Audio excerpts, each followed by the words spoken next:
چوتھا اعتراض علم کلام پر یہ کیا جاتا ہے،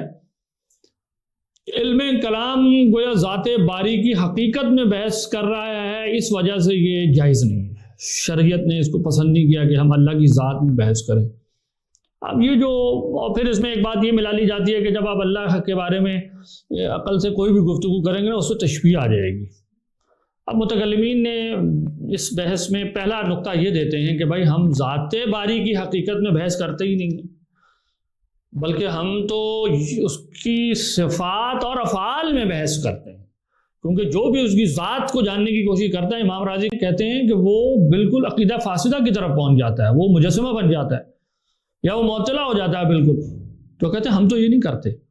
ہاں ہم جو کرتے ہیں وہ یہ کہ اس کی جو افعال ہیں، جو کائنات ہمارے سامنے موجود ہے، اس سے ہم یہ سمجھنے کی کوشش کرتے ہیں کہ کن صفات کا حامل وہ لازماً ہوگا جن کے بغیر وہ رب تعالیٰ ہو نہیں سکتا۔ اس کی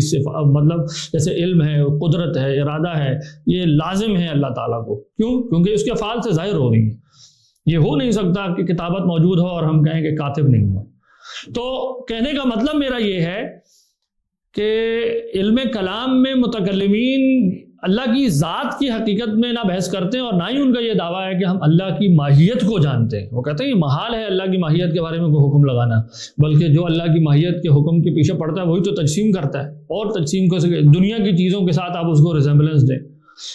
رہ گیا تشبیہ کا اعتراض، تو معذرت کے ساتھ کہنا چاہتا ہوں کہ یہ ان حضرات کو تشبیہ کا مطلب نہیں پتہ، اور انشاءاللہ جب ہم صفات کے باب میں جا کے بات کریں گے تو وہاں تھوڑا سا کھولیں گے کہ مماثلت کیا ہوتی ہے، تشبیہ کیا ہوتی ہے، اور کیا اللہ کے لیے سما ثابت کرنے سے اور بندہ کے لیے سما ثابت کرنے سے تشبیہ ہو جاتی ہے۔ تو یہ ایسا معاملہ ہے نہیں، اور یعنی اسی وجہ سے یہ ہم کہتے ہیں کہ مطلق تشبیہ یہ منع نہیں ہے۔ جو تشبیہ منع ہے وہ حدوث کے ساتھ ہے، یعنی اللہ کے لیے ایسی کوئی چیز صفت نہیں لائی جائے گی جو حدوث پر دلالت کرنے والی ہو۔ اگر اس میں حدوث نہیں پایا جاتا تو میرا یہ کہنا کہ بندہ بھی سمیع ہے، قرآن نے خود کہا ہے، اور اللہ بھی سمیع ہے، تو اس وجہ سے تشبیہ آ گئی اور یہ حرام ہو گیا، یہ ایک ایسی ریشنل ڈسکورس کھڑا کرنا ہے جو ہم آہنگ نہیں ہے، اور ایون یہ